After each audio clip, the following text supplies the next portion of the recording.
할렐루야. 찬양 중간 설명인데요. 오늘은 칭의와 그 유익이라는 제목으로 함께 말씀을 나누려고 합니다. 말이 좀 어려울 수 있는데요. 의롭다고 칭해주는, 의롭다고 불러주시는 것이 바로 칭의라고. 우리는 사실 다 죄인인데 법정에 보면은 너는 무죄야, 유죄야 이렇게 선언을 하잖아요. 그러한 용어입니다. 우리 죄인이지만 하나님께서 우리의 어떠함이 아니라 하나님의 은혜로 너는 무죄야 라고, 너는 의로운 자야 이렇게 칭해 주신 것이 바로 칭의라는 뜻이에요. 자, 오늘 본문 한번 보겠습니다. 같이 읽어볼까요? 모든 사람이 죄를 범하였음에 하나님의 영광에 이르지 못하더니. 아멘. 자, 누가 죄를 범했다고 말씀하고 있죠? 모든 사람. 여기 사람 아니신 분 없죠? 그러니까 여기에는 저와 여러분 다 포함되어 있는, 누구도 예외 없이 다 죄인이다, 하나님의 영광에 이를 수 없는 존재다, 분명히 성경이 말씀하고 있어요. 자, 이 당시에 유대인들은 혈통적으로 자기들이 아브라함의 자손이고 율법을 가지고 있고 이렇기 때문에 본인들은 여기에 포함이 안 될 거라고 착각을 했었던 거죠. 하지만 아무도 예외가 없습니다. 모든 사람, 저 여러분 포함해서 모든 사람이 다 죄인이다, 죄를 범했다고 성경이 말하고 있어요. 여기 우리 모두가 포함되어 있는데요. 이 죄를 범했다라는 것이 헬라어 원문에 보면 관역을 맞추지 못하다, 그 목표에서 벗어나다라는 뜻이에요. 자, 하나님을 대적하는 그 모든 것들을 다 포괄하는 그런 표현이에요. 자, 우리는 모두 우리의 어떤 힘이나 노력, 의지로는 하나님의 그 기준, 하나님의 그 의로움에 다 도달할 수가 없죠. 하나님의 뜻을 온전히 이룰 수 없는 존재들이에요. 그런데 우리 대신 다 이루신 분이 계시죠. 그분이 누구실까요? 우리 주 예수 그리스도시죠. 십자가에서 모든 율법을 다 이루시고 완성하셨어요. 우리는 그 하나님의 의의 기준에 도달할 수 없지만 예수님께서 다 이루신 그 의로움을 우리에게 값없이 선물로 주셨고, 그 예수 그리스도의 의로움을 보시고 우리도 의롭다고 여겨주시는 거예요. 이 여겨주시는 것이 하나님의 은혜라는 것이죠. 자, 로마서 5장 12절 말씀 봅니다. 그러므로 한 사람으로 말미암아 죄가 세상에 들어오고 죄로 말미암아 사망이 들어왔나니, 이와 같이 모든 사람이 죄를 지었으므로 사망이 모든 사람에게 이르렀느니라. 아멘. 자, 여기 나오는 이 한 사람은 누구일까요? 바로 태초에 에덴 동산에서 하나님께 불순종한 바로 그 아담을 가리킵니다. 자, 인류의 시조이면서 대표격이기 때문에 그 아담 한 사람의 범죄로 인하여서 그 후손들 모두 우리가 다 죄 가운데 태어나게 되는 것이죠. 죄의 결과가 무엇이죠? 사망. 죄로 인해서 우리는 다 죽게 됩니다. 자, 우리 인간은 본래 하나님의 형상으로 지음받은 존재예요. 그런데 모든 사람이 이 죄로 인해서 마땅히 갖추어야 될, 이루어야 할 그 하나님의 영광에 도달하지 못하게 되었다는 거죠. 그 영광에 이르기에 부족한 상태가 되었다는 거예요. 자, 그래서 우리를 영원한 그 사망에서 건지시고, 예수 그리스도의 십자가에 달리심으로 우리를 그 사망에서 건지시고 우리에게 영원한 생명을 선물로 주신 것이죠. 우리의 죄 문제를 해결해 주신 거예요. 그분이 바로 우리 주 예수 그리스도이십니다. 본문 24절 볼게요. 그리스도 예수 안에 있는 속량으로 말미암아 하나님의 은혜로 값없이 의롭다 하심을 얻은 자 되었느니라. 우리는 결코 우리의 어떤 노력, 우리의 의지 이런 것을 스스로 우리를 의롭게 할 수가 없는 존재예요. 자, 그런데 하나님께서는 예수 그리스도를 통하여 우리를 의롭다고 여겨주십니다. 예수 그리스도의 그 십자가 보혈로 말미암아 우리는 죄와 사망의 그 노예에서 해방이 된 거예요. 이것이 바로 속량이라는 단어의 뜻입니다. 속량은 값을 지불해서 노예를 자유롭게 해방시키는 것을 가리키는 거예요. 자, 우리 인간 편에서는 아무런 값도 치르지 않았지만 예수 그리스도께서 우리 대신 십자가에서 흘리신 그 핏값으로 우리를 사셨다는 거죠. 그렇기 때문에 우리가 주인된 삶이 아니라 우리의 핏값 주고 사신 예수 그리스도께서 주인된 그 삶을 우리는 살아가야 하는 거예요. 아무런 죄도 없으신 예수 그리스도께서 자신의 몸을 대속 제물로 바치셔서 우리를 속량해 주셨고, 우리를 값으로 사시고 핏값으로 사시고 죄와 사망의 노예에서 해방시켜 주셨다는 거예요. 우리 디모데전서 2장 6절에 보면 그는 바로 예수 그리스도시죠. 그가 모든 사람을 위해, 여기 모든 사람의 저와 여러분이 다 포함이 되어 있는 거죠. 우리를 위해서 자기 자신을 대속물로 주셨다는 거예요. 또 마태복음 20장 28절 인자가 온 것은 인자도 역시 예수 그리스도입니다. 인자가 온 것은 섬김을 받으려 함이 아니라 도리어 섬기려 하고 자기 목숨을 많은 사람의 대속물로 주려 함이니라. 완전한 하나님이시면서 동시에 완전한 인간이신 예수 그리스도께서 우리를 죄와 사망의 노예에서 건져주신 거예요. 아무런 죄가 없으신 자신의 몸을 십자가에 바치시고 그 흘리신 피로 우리의 모든 죄를 깨끗하게 씻어주셨죠. 본문 24절 한번 봅니다. 하나님의 은혜로 값 없이 의롭다 하심을 얻은 자 되었느니라. 자, 의롭다함을 얻었다. 이거 수동태로 되어 있어요. 나의 노력으로 의로움을 쟁취한 것이 아니라 우리는 어떠한 자격도 없지만 하나님께서 우리에게 의롭다고 여겨주신 거예요. 의롭다 하시면 우리가 얻었다라는 거죠. 자, 우리 스스로 이루어질 수 있는 것이 결코 아닙니다. 하나님께서는 십자가에서 그 모든 구원을 완성하신 그 예수 그리스도를 그냥 믿기만 하면 그 믿는 자들은 의롭다고 여겨주시고 너는 무죄야 이렇게 선언해 주신다는 거예요. 하나님께로부터 의롭다 하심을 얻는 것을 바로 칭의, 의롭다고 칭함받는다라는 뜻이에요. 이 칭의는 신분의 변화를 보여줍니다. 우리의 신분은 원래 뭐였죠? 죄와 사망의 노예였어요. 죄와 사망의 종로를 타던 자들이었는데 우리를 주님의 자녀로, 종에서 자녀로 신분이 변화되었고요. 여기서 더 나아가서 신랑 되신 예수 그리스도의 신부, 교회의 신부로 우리를 삼아 주셨다는 거죠. 신부는 신랑의 모든 것을 다 누릴 수 있는 그런 신분이죠. 자, 이 모든 것은 우리가 잘나서 어떤 우리의 노력, 의지 이런 공로가 전혀 아니고요. 전적인 주님의 은혜입니다. 은혜 제가 여러 번 설명드렸는데요. 받을 자격이 없는 자에게 값없이 베풀어 주시는 하나님의 선물이 바로 은혜죠. 자, 우리는 아무런 값없이 거저 이것을 선물로 받았다는 거예요. 사도행전 20장 28절에 보면 하나님이 자기 피로 사신 교회, 교회는 주님의 몸된 우리잖아요. 우리를 자기의 피로 사셨다고 성경에 말씀해요. 예수 그리스도는 교회의 머리이시며 우리는 교회, 주님의 몸된 교회의 공동체입니다. 그래서 주님의 피로 우리를 사셨어요. 그렇기 때문에 우리는 누구의 것이죠? 우리를 사신 예수 그리스도의 소유라는 거죠. 우리가 나의 시간, 또 나의 물질, 나의 어떤 능력, 나의 인생 삶 전체가 주님의 것이라는 거예요. 혹시 이 중에서 내가 주인인 것처럼 행동하고 내가 주인인 것처럼 생각하는 영역은 없는지 돌아보시다. 이 시간은 내가 나를 위해서 쓰고 싶어. 이 물질 내가 열심히 직장에서 일해서 번 돈인데 이건 내 거 아닌가? 내 소유 아닌가? 또 나에게 주신 이 건강, 능력, 또 나의 삶 전체 내가 막 주인 노릇하고 싶고 왕노릇하고 싶은 부분 혹시 없나요? 내가 주인된 삶이 아니라 우리를 핏값 주고 사신 그 예수 그리스도께서 주인 되시는 삶을 살아가는 저와 청년들 되시기를 주님의 이름으로 축복합니다. 25절 볼게요. 이 예수를 하나님이 그의 피로써 믿음으로 말미암는 화목제물로 세우셨으니 전에 지은 죄를 간과하심으로 자기의 의로우심을 나타내려 하시니니. 자, 앞서 23절과 24절에서 바울은 모든 사람이 죄를 범하여 하나님의 영광에 이를 수 없게 되었다고 말했죠.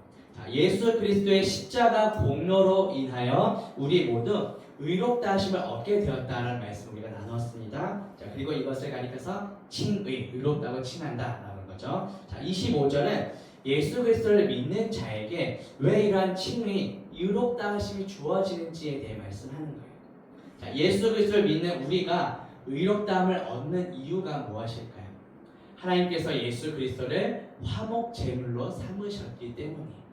하나님과 우리의 관계가 원래 원수지간이었어요. 완전히 단절된 관계가 끊어진 사이였어요.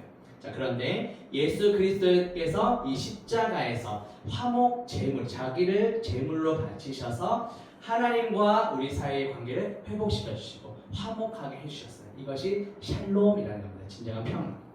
자, 화목 제물로 번역된 이 헬라어 힐라스테리온이라는 본래 뜻은 속죄하는 것, 죄를 씻어주는 것, 그리고 관계를 회복시키고 화해시키는 것, 또 그 속죄를 얻기 위한 선물이라는 뜻이 담겨 있어요. 구약에서는 이 단어가 서로 화해하다, 그리고 그 성막 안식성소 안에 언약궤의 뚜껑을 속죄소라고 했는데요, 그 속죄소를 가리키는 단어이기도 합니다. 자, 하나님과 인간이 만나는 그 성막, 그 화해의 장소, 그 지성소 안에 그 언약궤 속죄소를 가리키는 단어였다는 거죠. 그래서 모든 사람은 오직 예수 그리스도 안에서 예수를 통해서만 하나님과의 관계가 회복되고 화해를 이룰 수 있다라는 거예요. 자, 로마서 5장 1절과 10절 말씀 봅니다. 우리 주 예수 그리스도로 말미암아 하나님과 화평을 누리자. 곧 우리가 원수 되었을 때에 그의 아들의 죽으심으로 말미암아 하나님과 화목하게 되었은즉 화목하게 된 자로서는 더욱 그의 살아나심으로 말미암아 구원을 받을 것이니라. 아멘. 자, 우리는 원래 하나님과 어떤 존재였다고요? 원수지간이었는데 예수 그리스도께서 우리를 위해 십자가를 지셨다는 거죠. 그리고 하나님과 화목하게 해주셨다는 거예요. 이 놀라운 은혜와 사랑을 우리가 믿고 그 안에서 예수 그리스도 안에서 하나님과의 화평을 계속해서 누리며 살아가는 저와 청년들 되시기를 주님의 이름으로 축복합니다. 오늘 25절 한번 볼게요. 이는 하나님께서 길이 참으시는 중에 전에 지은 죄를 간과하심으로 자기의 의로우심을 나타내려 하심이니. 아멘. 자, 이 간과하다라는 말의 본래 한글 뜻은 그냥 깊이 신경 쓰지 않고 깊이 보지 않고 그냥 대충 보고 그대로 넘어간다 이런 뜻인데요. 근데 헬라어 원문으로 보면 이것이 파레시스라는 단어인데 옆으로 보내다라는 뜻이에요. 자, 이건 뭘까요? 하나님께서 그냥 죄를 대충 보고 넘기시는 것이 아니라 우리의 죄에 대해서 분명히 심판을 내리셔야 되는데 그 심판을 우리에게 보고 지게 하지 않으시고 옆으로 보내서 누구한테 보내신 걸까요? 우리 대신 누가 이 심판을 당하셨죠? 십자가에서 예수님께. 우리가 져야 할 모든 그 죄의 짐을 다 예수님께로 보내버리셨다. 그러니까 대충 보내셨다 이게 아니라 우리에 대해서는 심판을 바로 내리지 않으셨지만 우리가 당해야 될 그 모든 죄의 결과를 다 심판을 예수님께로 돌려 책임을 다 떠넘겨 버렸다 이런 뜻이에요. 그래서 하나님께서는 죄를 대충 보고 넘기시는 분이 아니라 우리를 향한 그 죄에 대한 심판을 예수 그리스도께로 넘기시고 보내셔서 예수 그리스도께서 우리 대신 그 모든 죄를 담당하게 하셨다라는 뜻이에요. 예수 그리스도께서는 우리 대신 십자가에서 모든 죄를 담당하셨고 그 다 이루신 의로움을 우리에게 값없이 선물로 주셨다는 거죠. 보면 26절 보시면 곧 이때에 자기의 의로우심을 나타내사 자기도 의로우시며 또한 예수 믿는 자를 의롭다 하려 하심이라. 아멘. 하나님께서 예수 그리스도를 화목 제물로 세우신 두 가지 목적이 나오고 있죠. 하나는 하나님 자신의 의로우심을 나타내기 위함이고요. 또 다른 하나는 예수 그리스도를 믿는 우리 모두를 의롭다고 하시기 위함이에요. 자, 예수 그리스도께서는 십자가에서 이 두 가지 목적을 완전히 다 이루어주셨죠. 하나님께서 의로우신 분이심을 보여주셨고요. 또 죄인인 우리도 의롭다고 여겨주셨어요. 의롭다고 칭해주셨다 해서 칭의라는 거죠. 오늘 설교 제목이 칭의인데요. 자, 우리 하나님은 사랑의 하나님이시기도 하지만 죄에 대해서 반드시 심판하시는 공의의 하나님이시기도 합니다. 그렇기 때문에 죄를 지으면 그 죄를 그냥 용서해 주시는 분이 아니에요. 반드시 그 죄의 대가를 치르게 하시죠. 그런데 공의의 하나님이시면서 동시에 또 사랑의 하나님이시기 때문에 이 죄를 반드시 누군가 책임을 져야 하는데 우리를 너무도 사랑하셔서 그 죄의 대가를 우리가 직접 지지 않고 우리 대신 누가요? 예수 그리스도께서 십자가에서 대신 짊어지게 하셨다라는 거예요. 아무런 죄도 없으신 예수 그리스도께서 우리 대신, 우리가 원래 제물로 바쳐져야 하는데 우리 대신 예수님께서 아무 죄 없으신 예수님께서 자기의 몸을 화목 제물로 바치셨고 십자가에서 죽으셨다는 거예요. 누구 때문에요? 저와 여러분 때문에. 그래서 예수 그리스도께서 나 대신 모든 죄값을 치르셨고 죄의 대가를 치르셨고 그 덕분에 우리가 의롭게 되는 은혜를 얻었다는 거죠. 이처럼 하나님께서는 죄에 대해서는 정말 철저하게 그 죄값을 치르고 심판하시는 분이세요. 하지만 동시에 사랑의 하나님이시기 때문에 우리를 너무도 사랑하셔서 그 모든 죄의 책임을 예수님께 다 떠넘기셨다는 거죠. 그래서 예수 그리스도를 믿는 우리 모두의 죄 문제를 예수 그리스도를 통해 다 해결해 주심으로써 우리를 향한 그 아버지 하나님의 사랑을 확증해 주셨어요. 그래서 우리의 구원은 값없이 베풀어 주신 선물입니다. 우리가 구원 받음에 있어서 어떤 우리의 노력, 우리의 어떤 자격, 우리의 공로, 우리의 의지는 전혀 영향을 미칠 수가 없어요. 우리를 너무도 사랑하셔서 독생자 예수 그리스도를 보내셨고 값없이 구원의 의를 베풀어 주셨다. 이 사실, 이 놀라운 복음을 우리는 믿음으로 그냥 받아들이기만 하면 됩니다. 그런데 놀라운 것은 이 믿음조차도 하나님께서 은혜로 선물로 주시는 거예요. 아, 나는 뭐 말씀 안 들어도 나 믿음 잘해서 나 혼자 믿을 수 있어. 이건 역시 영적인 교만이라는 거죠. 믿음 역시도 은혜로 선물로 주신 거고, 구원 역시 은혜로 값없이 베풀어 주신 선물이에요. 값없이 베풀어 주신 이 구원의 은혜를 우리가 믿음으로 누리며 살아가는 저와 청년들 되시기를 주님의 이름으로 축복합니다. 오늘 27절 봅니다. 그런즉 자랑할 때가 어디냐? 있을 수가 없느니라. 무슨 법으로냐? 행위로냐? 아니라 오직 믿음의 법으로니라. 아멘. 자, 우리가 의롭게 되는 것은 우리의 어떤 행위를 해서가 아니라 오직 예수 그리스도 그냥 믿음으로 그냥 의롭게 된다라고 말씀하고 있죠. 믿음 역시 앞서 말씀드린 것처럼 하나님께서 은혜로 주시는 선물이라고 했죠. 그렇기 때문에 우리 편에서는, 인간 편에서는 그 어떤 것도 자랑할 수가 없다라는 거예요. 본문 우리 마지막 28절 봅니다. 그러므로 사람이 의롭다 하심을 얻는 것은 율법의 행위에 있지 않고 믿음으로 되는 줄 우리가 인정하노라. 아멘. 자, 이 로마서를 기록한 사도 바울은 원래 철저한 정말 율법주의자였어요. 당대 최고의 석가, 율법학자였어요. 자, 모든 사람들의 그 존경을 받았던 그 가말리엘이라고 하는 그 선생님의 문화에서 학습을 했고요. 또 바리새인이었기 때문에 어려서부터 율법 하나하나를 정말 꼬박꼬박 지키도록 강한 훈련을 받은 사람이었어요. 자, 그런데 이 바울이 예수 그리스도를 만난 이후에 이 율법에 대한 시각 자체가 완전히 새롭게 변화됩니다. 바울은 이 모든 율법 우리 인간 스스로 지킬 수 없고 우리 대신 십자가에서 이 모든 율법을 다 이루시고 완성하신 그 예수 그리스도를 만남으로 정말 구원받는다 이 놀라운 은혜와 진리를 깨닫게 된 것이죠.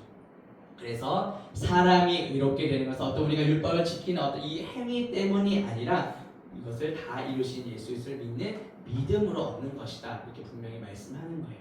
우리의 힘으로는 이 성경 말씀을 다 지킬 수 없습니다. 내 힘으로 이걸 다 지켜야 되고 지킬 수 있다고 생각하는 그것이 율법주의라는 거죠. 우리는 할 수 없지만 우리 대신 예수 그리스도께서 이 모든 율법을 다 이루시고 완성하셨다. 이것을 우리가 믿는 거예요. 믿음으로 그 구원의 은혜를 다 누리는 겁니다. 우리는 그저 예수 그리스도께서 우리 대신 모든 것을 다 이루셨으면 그냥 믿고 그 예수 그리스도 안에 거하면서 은혜를 맛보고 누리면 된다라는 거예요. 예수 그리스도를 통해 하나님과 우리가 화목하게 된 것처럼 이제 우리도 날마다 이 놀라운 복음, 이 은혜를 먼저 우리가 풍성하게 누리고 이 놀라운 은혜를, 이 복음을 또 이제 나누고 전하며 살아갈 수 있는 저 우리 청년들 되시기를 주님의 이름으로 축복합니다.